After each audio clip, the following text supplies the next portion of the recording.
Find the general solution of the trigonometric function sin x is equal to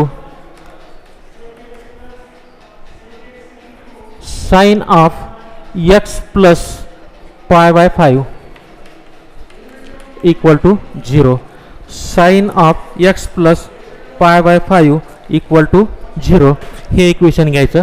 आता sin theta is equal to 0, sin theta is equal to 0 हा formula दिला, म्हणजे theta is equal to n pi, n belongs to z हा formula तुम्हाला इथं वापरावा लागेल. मग solution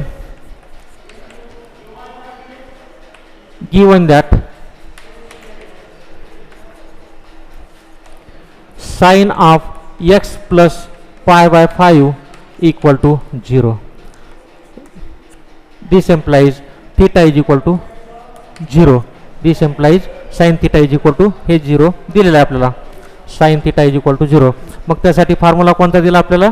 theta is equal to n pi, n belongs to z. मग तो फॉर्म्युला लिहून घेऊ. We know that sin theta is equal to 0 implies theta is equal to काय दिला फॉर्म्युला आपल्याला? n pi n belongs to z. मग इथं पाय वगैरे काय नाही, पण थीटाची किंमत किती दिली? x plus pi by 5. Therefore x ची किंमत इथं थीटाची किंमत टाकून देऊ. x plus pi upon 5 equal to n पाय.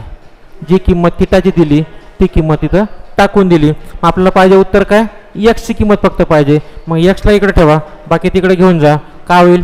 x is equal to n pi minus pi upon 5. तुम्हाला बरीच वजाबाकी करायची असेल तर करा. सिम्प्लिफिकेशन केलं तर 5 नाही तर गुणा करत जाईल आणि डिवाइड बाय 5 येईल.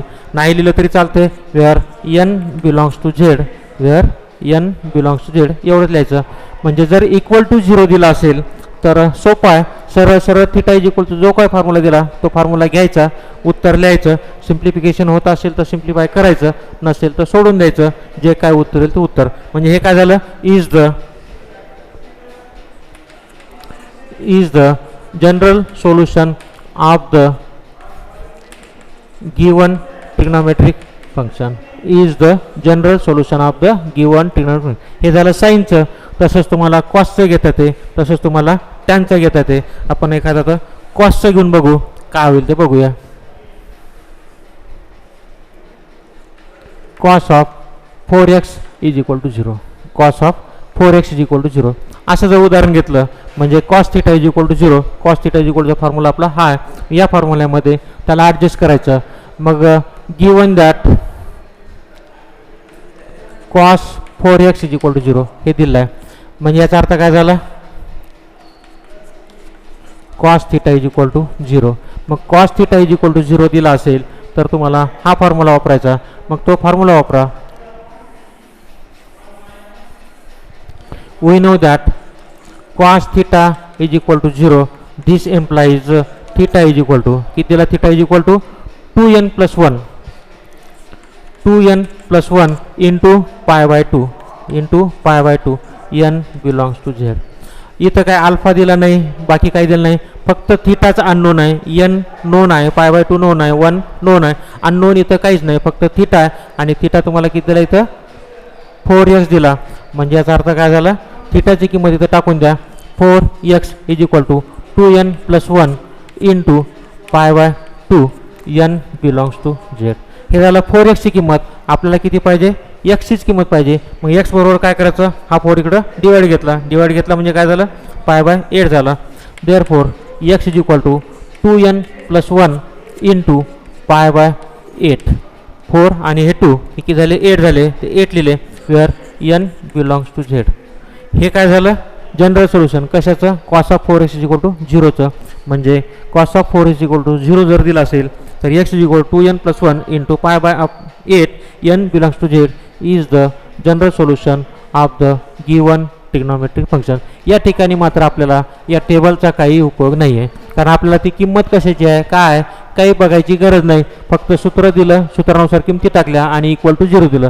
जर मात्र इथं 0च्या व्यतिरिक्त दुसरी कोणती किंमत दिली तर मात्र विचार करावा लागते. पण जर नुसतं sin x is equal to 0 दिलं, sin x is equal to 0, तर ही किंमत कशाची ना कशाची तरी आहे, साईन झिरोची किंमत आहे, तर मग ती झिरो वापरावं लागेल. जर cos x equal to zero दिलं तर ती सुद्धा कशाची ना कशाची तरी किंमत आहे, मग ती कशाची आहे ते बघायचं, त्यावेळेस लिहायचं. परंतु इथं थिटा मात्र एक्सच्या व्यतिरिक्त दिला, मल्टिपल अँगल आपण म्हणू, मल्टिपल ऑफ म्हणण्यापेक्षा मल्टिपल अँगल म्हणू. ज्यावेळेस मल्टिपल अँगल दिला असतो आणि इक्वल टू झिरो दिला असतं त्यावेळेस हा फॉर्म्युला वापरायचा. पण नुसतं जर सिंगल अँगल दिला असेल आणि इक्वल टू जर झिरो दिला असेल तर साईन झिरो कशाच तरी किंमत आहे, कॉस झिरो कशाच तरी किंमत आहे, टॅन झिरो कशाच तरी किंमत आहे, तर त्यावेळेस मात्र हे सूत्र तिने वापरता येणार नाही. हा जर अँगल मल्टिपल अँगल दिला असेल तरच त्याचा उपयोग करता येतो, अन्यथा करता येत नाही. हे दोन झालेत. आपण एखादं टॅनचं उदाहरण बघू आता. Tan of x plus pi by two. इथं प्लसच घ्यावा असं काही नाही, तुम्ही इथं मायनस पण घेऊ शकता, मायनस दिलं तरी चालते, प्लस दिलं तरी चालते, इक्वल टू झिरो. मग टॅनचा फॉर्म्युला दिला आहे का आपल्याला, tan theta is equal to zero दिला आहे फॉर्म्युला, त्याचा उपयोग करून आपण सोडू. गिवन दॅट काय दिलं आपल्याला, tan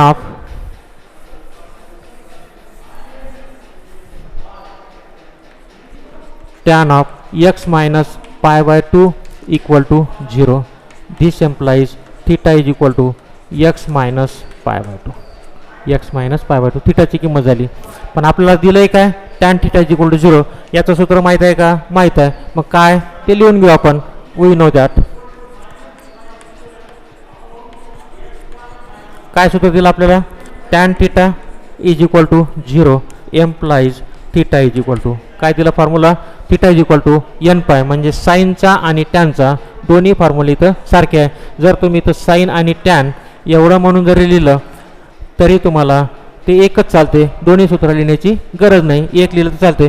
theta is equal to किती झालं तुमचं, एन पाय, एन बिलॉंग्स टू झेड. थिटाची किंमत इथं काय अननोन कोणतं नाही, पायची किंमत सगळ्यांना माहीत आहे, एन तुम्हाला कॉम्प्लेक्स नंबर झेड दिलेला आहे, फक्त थिटाच तुम्हाला इथं दिला आहे, तर थिटाची किंमत टाकून देतं की थिटाची किंमत किती दिली, x minus pi by two equal to n pi. हे मायनस आहे, तिकडे नेलं तर प्लस होतात, x is equal to n pi plus pi by two. पाहिजे असतं सिम्प्लिफिकेशन करा, नका करू, केलं तरी चालते, नाही केलं तरी चालते. जे काय उत्तर आलं ते उत्तर काय झालं, is the general solution of the given trigonometric function. जे काय ट्रिग्नोमेट्रिक फंक्शन दिलं असेल त्याचं ते सोल्युशन आहे. आणि मग जर इक्वल टू झिरो साईन असो, कॉस असो, टॅन असो, फक्त इथं थिटा दिला, थिटासाठी तुम्हाला फॉर्म्युला दिला, त्या थिटाची किंमत टाकायची, सिम्प्लिफिकेशन करायचं, जे उत्तर येईल ते उत्तर. इथं काही फारसं अवघड नाही. आणि असे प्रश्न कधी कुठं विचारल्या पण जात नाहीत, ना बोर्डात विचारल्या जातात, ना जेईला विचारल्या जातात, ना तुमच्या CETला विचारलं जातं, कुठेही विचारलं जात नाहीत. हे झालं इक्वल टू झिरोसाठी. आणि याच्यासाठी आपण सिंगल अँगल असताना बघितला, परंतु इथं मल्टिपल अँगल दिला आणि त्याची जर व्हॅल्यू दिली असेल तर ते कसं सोडवायचं ते बघू. तसेही उदाहरणं बरेच वेळ विचारल्या जातात. आत्तापर्यंत काय घेतलं आपण, सिंगल अँगलचा विचार केला. आपण एखादा आता मल्टिपल अँगलचा विचार करू, त्याच्यातही पुन्हा आपण प्लस मायनस घेऊ. Sine 2x is equal to 1/2, sine 2x is equal to 1/2. तीच मेथड साइन 1/2 कशाची किंमत आहे का बघा, कशाची आहे, 30ची. मग 30चा विचार करायचा आणि सोडवायचा, बाकीचा काही विचार करायचा नाही. Given that sine 2x is equal to 1/2. 1/2 कशाची किंमत आहे, 30 म्हणजे किती, π/6. म्हणजे काय करणार तुम्ही इथं साइन π/6 लिहिणार. म्हणजेच काय झालं, sine 2x is equal to sine π/6, sine 2x is equal to sine π/6. म्हणजेच काय झालं, sine theta is equal to sine alpha. म्हणजे पुन्हा हे सूत्र वापरलं. जरी इथं मल्टिपल अँगल असला तरी मात्र फॉर्म्युला आपल्याला कोणता वापरायचा, हाच वापरायचा. तिन्हीपैकी जे बसेल ते, साइन असेल तर साइन, कॉस असेल तर कॉस, टॅन असेल तर टॅन, आणि सेक, कोसेक आणि कॉट जर असेल तर त्याला साइन, कॉस आणि कॉटमध्ये, टॅनमध्ये कन्वर्शन करायचं आणि जे काय उत्तर येईल ते उत्तर. मग आता sine 2x equal to sine alpha म्हणजे आपल्याला फॉर्म्युला कोणता वापरायचा, साइन अल्फाचा वापरायचा. मग तो फॉर्म्युला काय ते लिहून घ्या आपण. आणि प्रत्येक वेळेस फॉर्म्युला लिहायचा. लिहिण्याचा उद्देश असा की लिहिलं तर तुम्हाला ते फॉर्म्युले पाठ होतात, नाही लिहिलं तर तुम्हाला ते फॉर्म्युले पाठ होत नाहीत. म्हणून प्रत्येक वेळेस तो फॉर्म्युला लिहायचा, जेणेकरून आपल्याला परीक्षेमध्ये किंवा कुठेही जरी काम पडलं तर वापरायला त्रास होऊ नये. We know that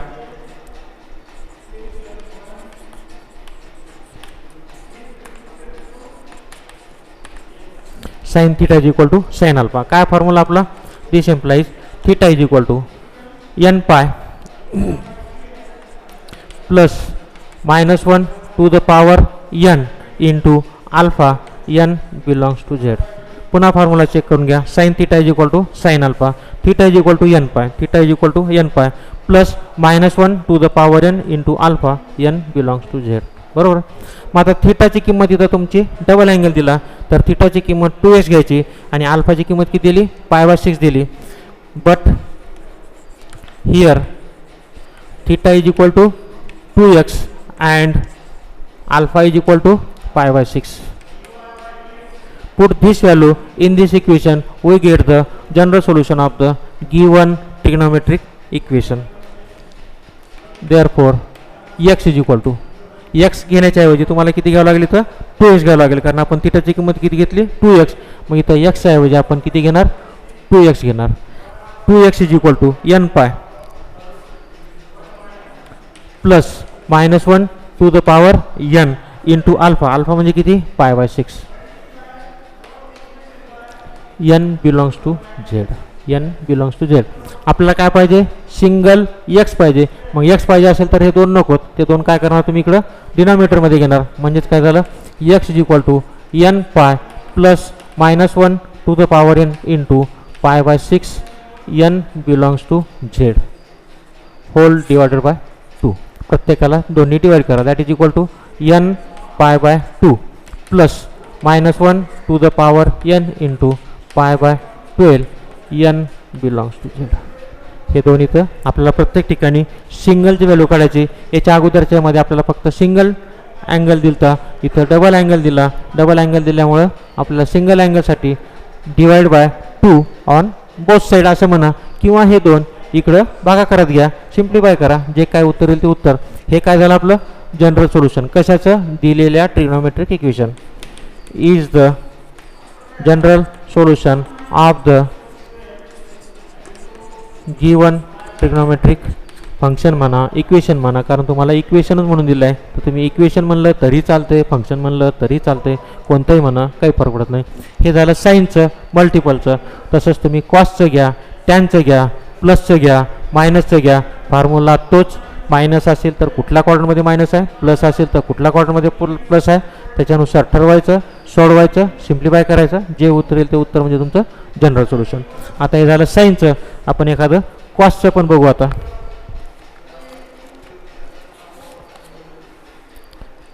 cos 3x is equal to 1/√2. cos 3x is equal to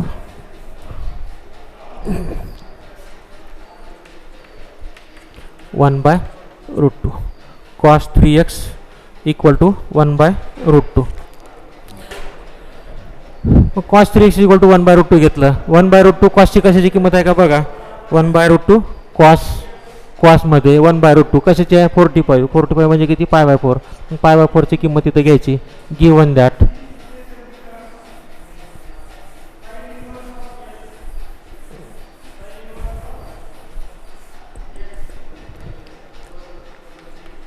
cos 3x is equal to 1/√2. कशाची आहे कॉस किंमत? 45. म्हणजेच काय झालं? cos π/4. बरोबर. cos π/4 म्हणजेच काय झालं इथं? cos 3x is equal to cos π/4. म्हणजे याचा अर्थ काय झाला? Theta is equal to 3x आणि अल्फा बरोबर किती झाले? π/4. बरोबर. थिटा बरोबर 3x झाले आणि अल्फा बरोबर π/4. प्रॉब्लेम कशात दिला? कॉसचा. cos theta is equal to cos alpha. cos theta is equal to cos alpha. काय फॉर्म्युला आपला? तो फॉर्म्युला पुन्हा लिहा, सोडवा, किमती टाका, सिम्प्लिफाय करा. जे काय उत्तर येईल ते उत्तर. We know that.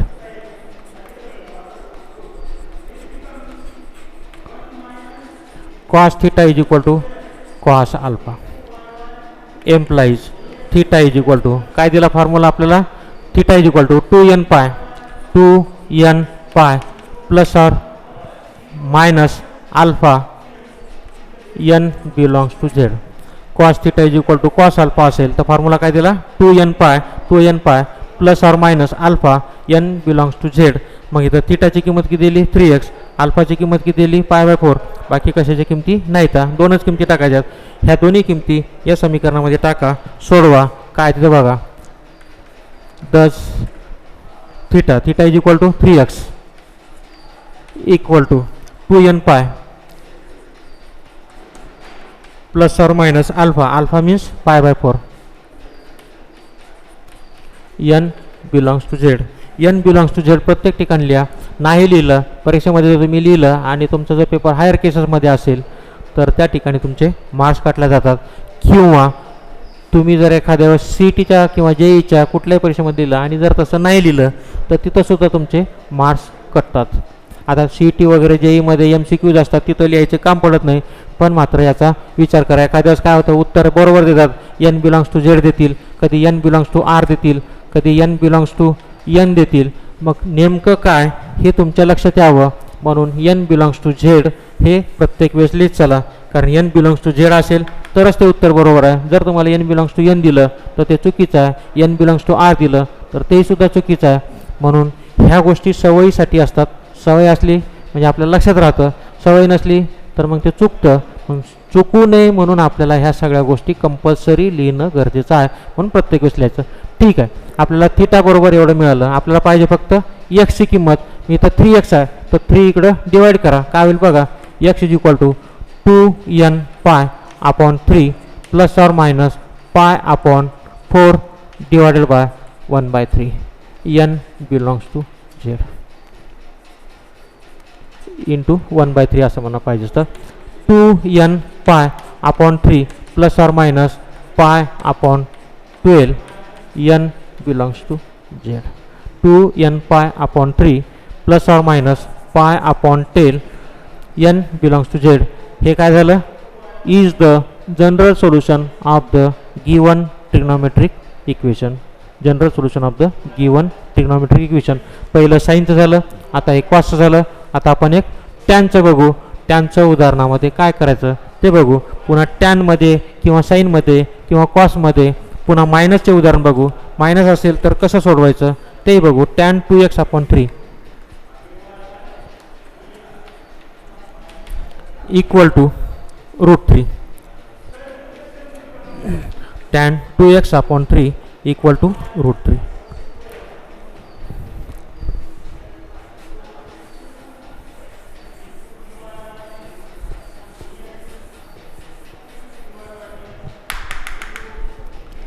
given that tan 2x upon 3 equal to √3. बरोबर. मग आता √3 कशाची किंमत आहे का बघा. टॅन मध्ये √3 आहे, कशाची आहे 60 म्हणजे किती π/3. मग त्याला π/3 मध्ये लिहा, बघूया काय होईल ते. Tan 2x upon 3 equal to √3 is equal to tan of π/3. π/3 3 म्हणजे 60 डिग्रीची किंमत किती आहे √3 आहे टॅनची. बघून घ्या. ठीक आहे, म्हणजे याचा अर्थ काय झालं, tan 2x upon 3 is equal to tan of π/3. म्हणजे tan theta is equal to tan alpha. मग थिटा बरोबर किती मिळाले तर तुम्हाला 2x अपॉन 3 आणि अल्फा बरोबर किती मिळाले π/3. थिटा बरोबर किती मिळाले 2x अपॉन 3, अल्फा बरोबर किती मिळाले π/3. मग tan theta is equal to tan alpha. काय सूत्र देईल तुम्हाला लिहून घ्या ते पण. We know that tan theta is equal to tan alpha. Tan theta is equal to tan alpha. मग tan theta is equal to tan alpha असेल तर त्याचा फॉर्म्युला काय, थिटा इज इक्वल टू काय दिलं तुम्हाला n pi plus alpha. n belongs to Z. Tan theta is equal to tan alpha असेल तर theta is equal to n pi plus alpha हा फॉर्म्युला दिला. मग इथं थिटाची किंमत दिली तुम्हाला 2x अपॉन 3, अल्फाची किंमत दिली π/3. ह्या दोन्ही किमती टाका, सोडवा, सिम्प्लिफाय करा, काय उत्तर येईल ते बघा. मग थिटाची किंमत किती दिली 2x upon 3. 2x upon 3 equal to n pi plus अल्फाची किंमत किती दिली π/3. n belongs to Z. हे 3 डिनॉमिनेटरमध्ये आहे, इकडे न्यूमिनेटरमध्ये जातात. हे 2 न्यूमिनेटरमध्ये आहेत, इकडे गेलं तर डिनॉमिनेटरमध्ये जातात. म्हणजेच काय झालं x is equal to 3 upon 2 into n pi plus π/3 n belongs to Z. हे डिनॉमिनेटरमध्ये घेतले, हे न्यूमिनेटरमध्ये घेतले, याने गुणून घ्या. जे काही गुणाकार येईल ते गुणाकार 3n pi upon 2 plus 3/2 into pi by 3. n belongs to Z. n belongs to Z. काही कटत असेल तर काटा, शिल्लक राहत असेल तर लिहा, नसेल तर जसं आहे तसंच राहू द्या. 3n pi upon 2 into pi by plus pi by 2 n belongs to Z. बघा सिम्प्लिफाय बरोबर आहे की नाही ते. 3/2 याला मल्टिप्लाय लागलं, 3/2 याला मल्टिप्लाय, हे 3 कॅन्सल झाले म्हणजे फक्त इथं पाय/2 राहिले. इथं 3 पण राहिले, 2 पण राहिले, ते दोन्ही घेतले. जे शिल्लक राहिलं ते लिहिलं. हे काय झालं तुमचं? Is the general solution of the given trigonometric function. Is the general solution of the given trigonometric function. पाहिजेच तर लिहा, नाही तर नका लिहू. प्रत्येक उदाहरणा लिहिल्या गेल्यामुळं लिहिण्याची गरज नाही. आता हे सगळे झाले प्लसचे. आपण एखादं मायनसचं घेऊ. मायनसमध्ये काय प्रॉब्लेम येते का बघूया. जर काय अडचण आली तर त्याचा विचार करू, नाही आली तर ठीकच आहे. आपल्याला सरळ सरळ फॉर्म्युला तोच आहे, रूल्स आपले तेच आहेत, त्याच्यात काही बदल होणार नाही. मायनसचं एखादं उदाहरण बघू आपण आता.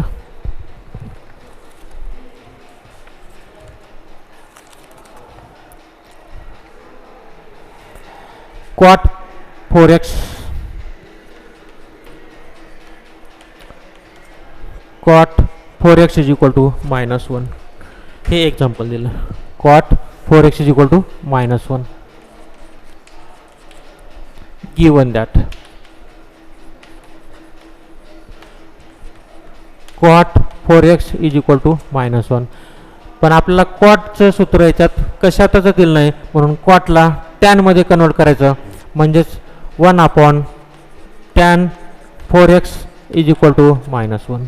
दोन्ही बाजूचा रेसिप्रोकल आहे. इकडं रेसिप्रोकल घेतला तर काही फरक पडत नाही, कारण 1 आहे म्हणून तशाला तसं राहणार. tan 4x is equal to -1. मग आता tan 4x is equal to -1 दिलं तर tan 1 ही कशाची किंमत आहे का? tan 1 आहे. कशाची आहे? 45. 45 म्हणजे किती? 5/4. मग ती किंमत त्याच्यात तुम्ही टाका, सोडवा, काय होईल ते बघा. म्हणजेच काय झालं? tan 4x is equal to -1 is equal to tan 45. 45 म्हणजे किती? 5/4. पण tan ही मायनस दिली. मायनस ही फर्स्ट क्वार्टरमध्ये नसते.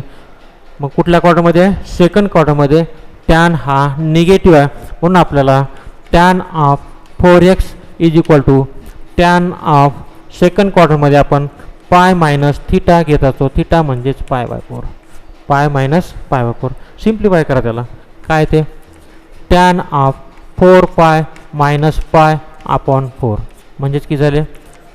tan ऑफ 3 अपॉन 4 म्हणजे tan 4x is equal to tan 3 upon 4. tan 3 upon 4 म्हणजे tan theta is equal to tan alpha. मग आपल्याला tan theta is equal to tan अल्फाचं काय फॉर्म्युला आहे ते बघावं लागेल. Therefore here theta is equal to किती दिलं? 4x.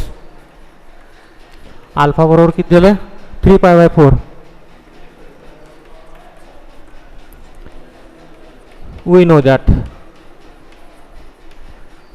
tan theta is equal to tan alpha. काय दिला? tan theta is equal to tan alpha चा formula. theta is equal to n pi plus alpha n belongs to z.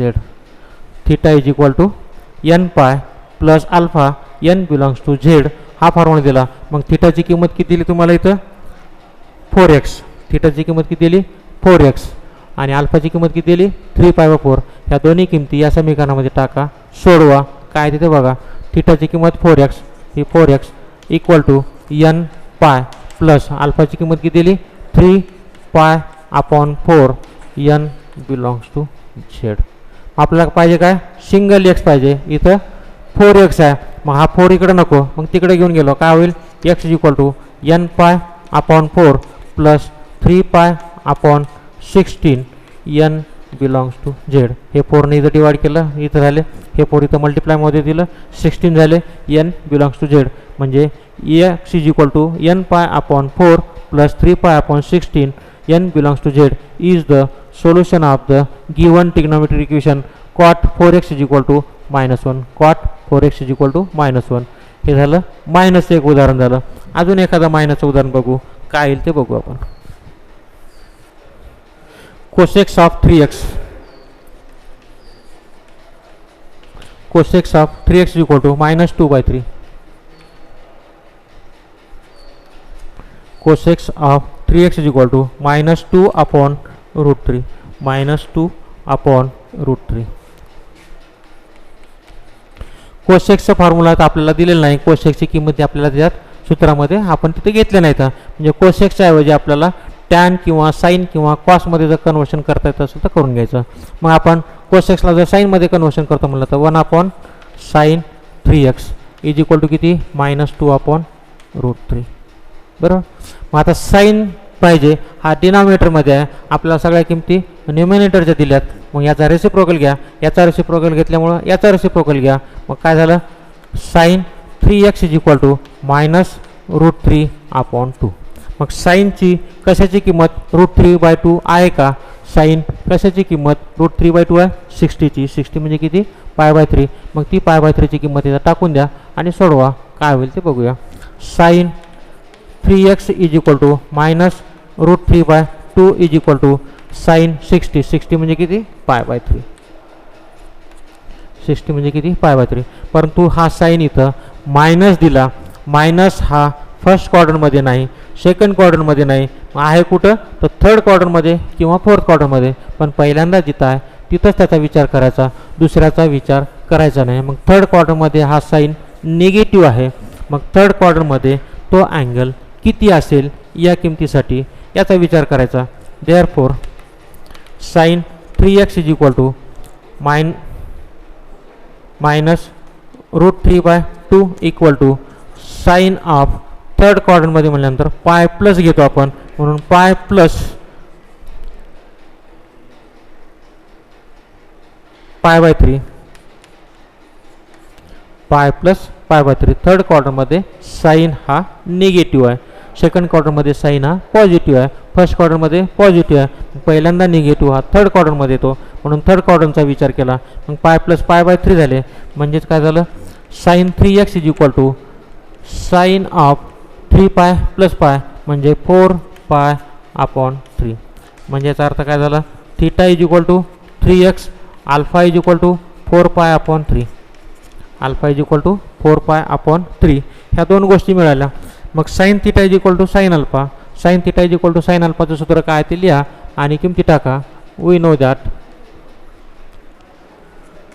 Sine theta is equal to sine alpha, sine theta is equal to sine alpha. मग sine theta is equal to sine अल्फाचा formula काय आपला theta is equal to n π, theta is equal to n π plus -1 to the power n into alpha n belongs to z.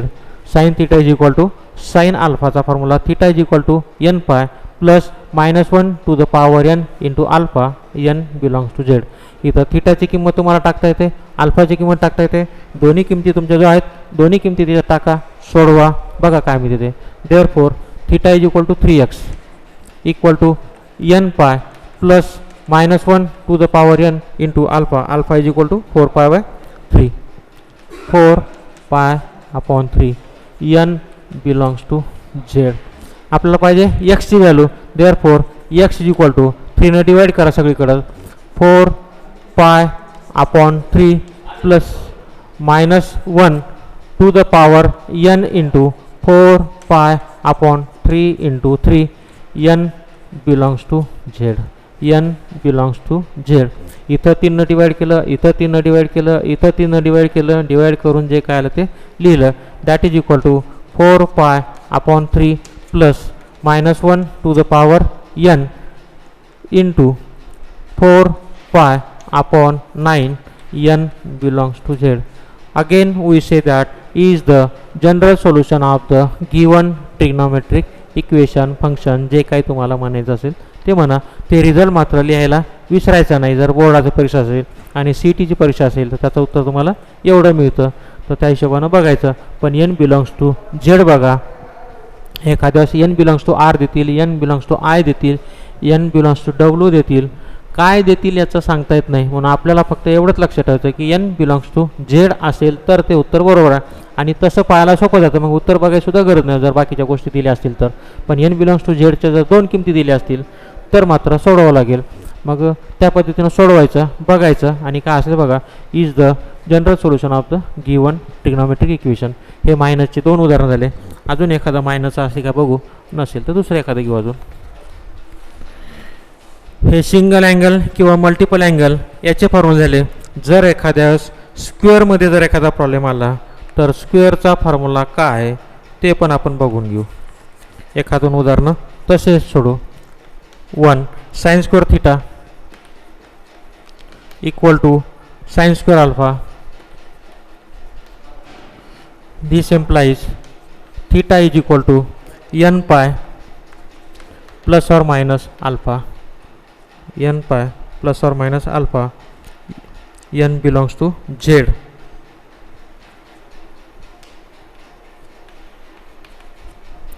Second, cos square theta is equal to cos square alpha.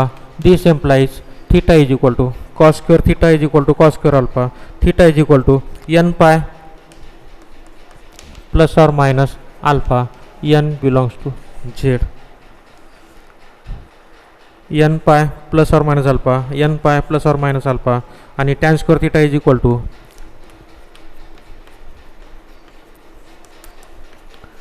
tan square alpha. This implies theta is equal to n pi plus or minus alpha. n belongs to z. म्हणजे तिन्हीचे फॉर्म्युले कसे आहेत तिथं सारखे असो, sign square असो, cos square असो, tan square असो, कोणताही असो त्याचा फॉर्म्युला एकच आहे, n पाय प्लस और मायनस अल्फा. म्हणजे एक फॉर्म्युला पाठ केला सगळे फॉर्म्युले जे तुमचे येतात. याची प्रूफ सगळीकडे दिलेली आहे. प्रूफ कधी कोणी कुठं विचारत नाही ना, CETमध्ये विचारतात ना, JEEला विचारतात ना, तुमच्या बोर्डला विचारतात. त्यामुळे प्रूफचा आपल्याला काही संबंध म्हणजे घेण्याची आवश्यकता नाही. त्याच्यापेक्षा आपण उदाहरणावर इंटरेस्ट घेऊ आणि सोडू. तर या तिन्हीपैकी जेवढे काही उदाहरण असतील त्याचा विचार करू आपण. 4 sine square x is equal to 1. 4 sine square x is equal to 1. 4 sine square x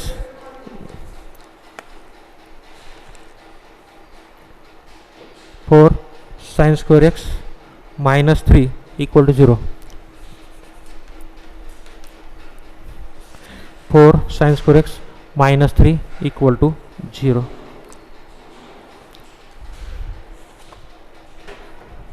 याला सोडवायचं आपल्याला.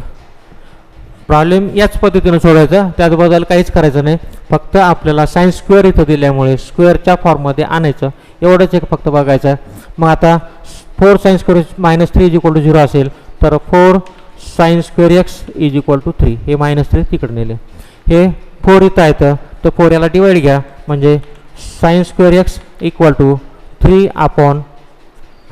3/4 4 इकडं डिवाइड घेतले. हे स्क्वेअरमध्ये दिले. आपल्याला साइन एक्स बरोबर जर घ्यायचं असेल तर sine x is equal to √3/2. Sine x बरोबर काय मिळते आपल्याला √3/2. मग साईनमध्ये √3/2 कुठं आहे का बघा. कुठं आहे 60ला दिलेलं आहे बरोबर आहे. साइन 60ची किंमत √3/2 दिली आहे. Sine square x equal to √3/2 याचा स्क्वेअर. म्हणजे याचाही स्क्वेअर झाला, याचाही स्क्वेअर झाला, दोन्हीचाही स्क्वेअर झाला. मग sine square is equal to sine square theta is equal to sine square अल्फाच्या फॉर्ममध्ये बसतं.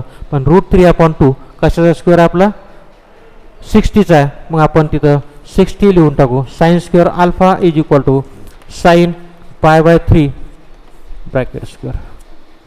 म्हणजेच काय मिळालं sine square x is equal to sine π/3 bracket square. म्हणजेच आपल्याला काय मिळालं वी नो दॅट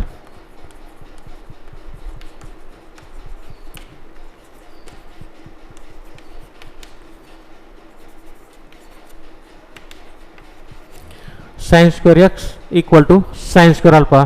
साइन असो, कॉस असो, टॅन असो सगळ्यांचाच फॉर्म्युला एकच असल्यामुळे आपण काय केलं तो formula sine square x equal to sine square alpha implies काय फॉर्म्युला दिला आपल्याला n पाय प्लस और minus alpha.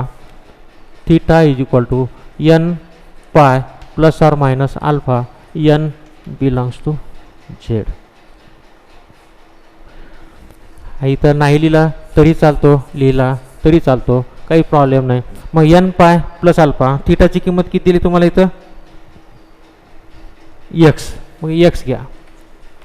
N pi plus अल्फाची किंमत किती दिली पाय बाय 3, मग इथं पाय बाय 3.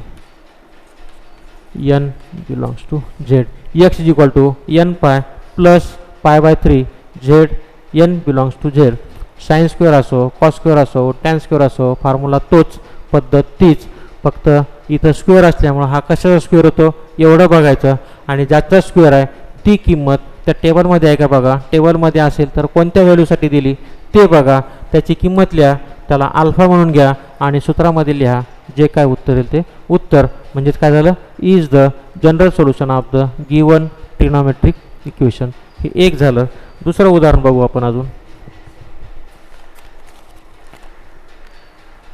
मग तुम्हाला इथं कोणतंही देऊ द्या, या पद्धतीचं उदाहरण असेल, या पद्धतीचं उदाहरण असेल, किंवा साइन थिटा इक्वल टू 0 असेल, कॉस थिटा इक्वल टू 0 असेल, हे फॉर्म्युले समोर ठेवा, हा टेबल समोर ठेवा.